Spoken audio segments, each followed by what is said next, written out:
Donc, je suis sûre que ma mère, le jour où elle m'a confrontée avec ça, me demandait est-ce que c'était vrai que mon père faisait ça. Quand elle a appris en fait des voisins et que j'ai dit oui,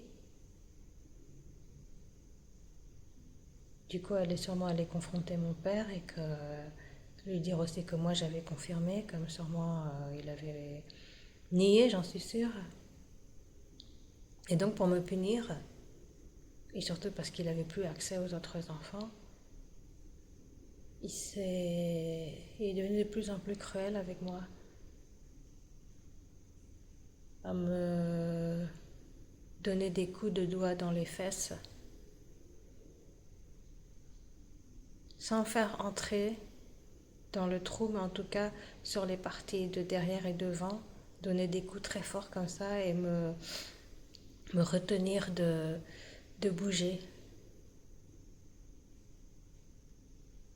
par-dessus mes vêtements et me faire très mal. Je hurlais encore, je pleurais, je chialais, mais maintenant on doit. Je me demande, voilà, c'est sûr que quelqu'un avec cette cruauté-là ne fait que encore plus jouir du fait que quelqu'un de faible pleure. Je pense que ça doit être ça. Et pendant des années, ensuite, ça a continué comme ça. Je pense que c'était une façon de me punir, une façon de violer. Et c'était pareil que quand il se mettait au-dessus de moi, quand je criais, qu'il me portait, qu'il me mettait des coups de son doigt sur ces parties-là, en se mettant devant le miroir et à se regarder, à me regarder crier, et que ma mère ne faisait que rester assise sans rien faire et à me dire de me taire parce que les voisins sinon ils vont entendre. Voilà, toutes ces années-là, ma vie, à l'école, en CM1, j'avais chuté au au deuxième trimestre, je crois. J'avais eu la moyenne la plus nulle que j'ai jamais eue de ma vie, c'était 13 et quelques. J'avais chuté peut-être de 18 ou de 17 ou de 19, j'en sais rien. Et tous les jours, en fait, je regardais par la fenêtre à l'école. Je n'arrivais plus à me concentrer. Le trimestre d'après, je sais que j'étais remontée à 16, mais c'était pas moi, quoi. J'avais beaucoup plus que ça d'habitude. Et après, je sais que je suis remontée, même en CM2, je suis remontée, redevenue la première de la classe. Et donc, tout ça pour dire que je suis quand même fière de, de ma force. Parce que oui, toutes ces années-là, il continuait. Et là, je parle que des abus sexuels. J'ai pas encore parlé de toute la violence,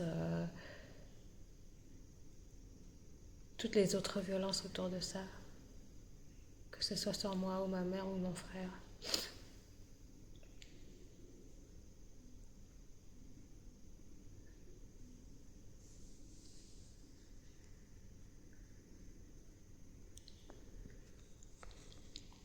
Puis un jour, j'étais au WC à la maison.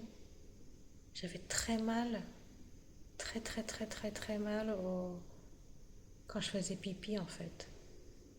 Je sais pas pourquoi, tout d'un coup comme ça. Puis je suis allée faire pipi, en fait c'était rouge. Je saignais. Et j'ai pas osé le dire à ma mère. Donc en fait, à force des coups qu'il me donnait, Il avait cassé mon hymen sûrement. Et j'avais pas osé le dire. C'est tellement bizarre parce qu'un enfant, quand il se blesse, eh ben, il demande de l'aide à sa mère. Et là, je connaissais rien des menstruations, personne m'en avait jamais parlé. Je sais que c'est pas des menstruations, on n'a pas des menstruations quand on est en CE1, quoi. Et ça s'était passé bah, seulement cette fois-là. Les fois d'après où j'ai fait pipi, je continue à saigner peut-être les 2 ou 3 fois d'après, mais après non. Mais j'avais très très très mal au vagin, quoi. Et le lendemain, je me souviens, c'était en CE1,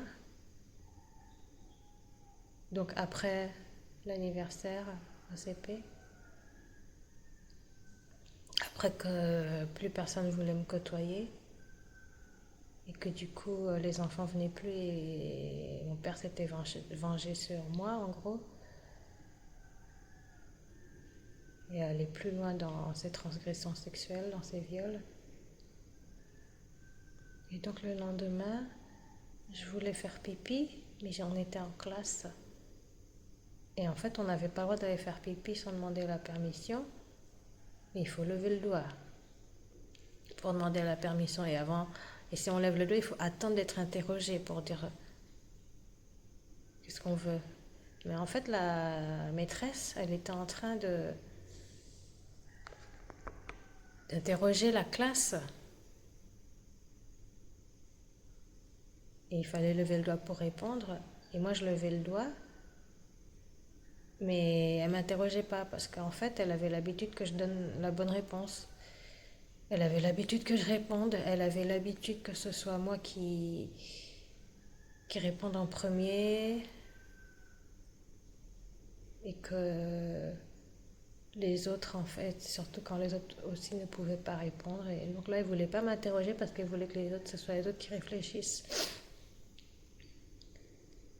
Et donc, elle me voyait lever le doigt et même gigoter sur ma chaise parce que je me retenais de pisser. Peut-être qu'elle le voyait comme un signe d'impatience pour répondre, alors qu'en fait, non, pas du tout. Je voulais juste aller. J'avais mal jusqu'à ce qu'au final, je me pisse dessus, quoi.